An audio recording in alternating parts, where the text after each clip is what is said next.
మీరు ఇంకొక బ్లాస్టింగ్ ఇది వదిలేరు ఏంటంటే టికెట్ కోసం డబ్బులు అడిగారు, 5 కోట్లు ఇమ్మని అడిగారు. అందులో ఏమ్రా డబ్బులు ఇచ్చినోడు అడిగితే కొడతావా? డబ్బులు తీసుకుంటే తిరిగి ఇవ్వడం తెలవదు. నేను ఎంపీకి 5 కోట్లు ఇచ్చాను అని చెప్పని ఆయన ఏదో ఆధారాలు చెప్తున్నారు. ఇచ్చి ఉండవచ్చు. ఎందుకనంటే తిరువూరు కాన్స్టిట్యున్సీకి 30 కోట్లు 35 కోట్లు ఖర్చు అయినట్లుంది.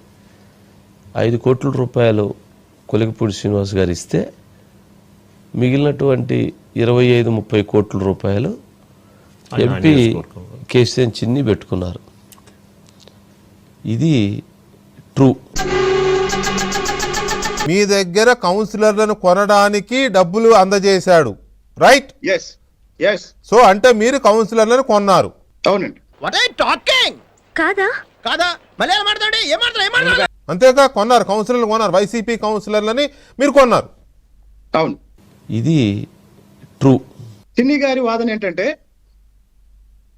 నందిగామలోనైనా లేకపోతే తిరువూరులోనైనా లేకపోతే జగ్గేపేటలోనైనా ఇంకొక నియోజకవర్గంలోనైనా నేను డబ్బులు ఖర్చు పెట్టాను కాబట్టి అక్కడ రకరకాల వ్యాపారాలు చేసి అంటే పేకాట ఆడిస్తాడు, ఇసుక మాఫియా నడుపుతాడు.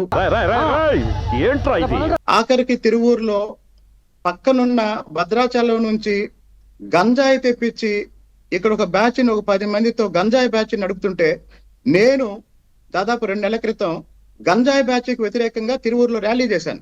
ఇవి అమ్ముతా అంటే ఈసారి పట్టుకోవేండు గందుకే ఇయ్యలే. ఏమవుతుంటారా? ఆకు సార్, గాంజాకు. అరే ఏం మాట్లాడుతున్నావు ఆ కోట్ల? నువ్వు ఆగవయ్యా. నువ్వు చెప్పరా, గంజాయి అమ్ముకొస్తావా? అవు సార్.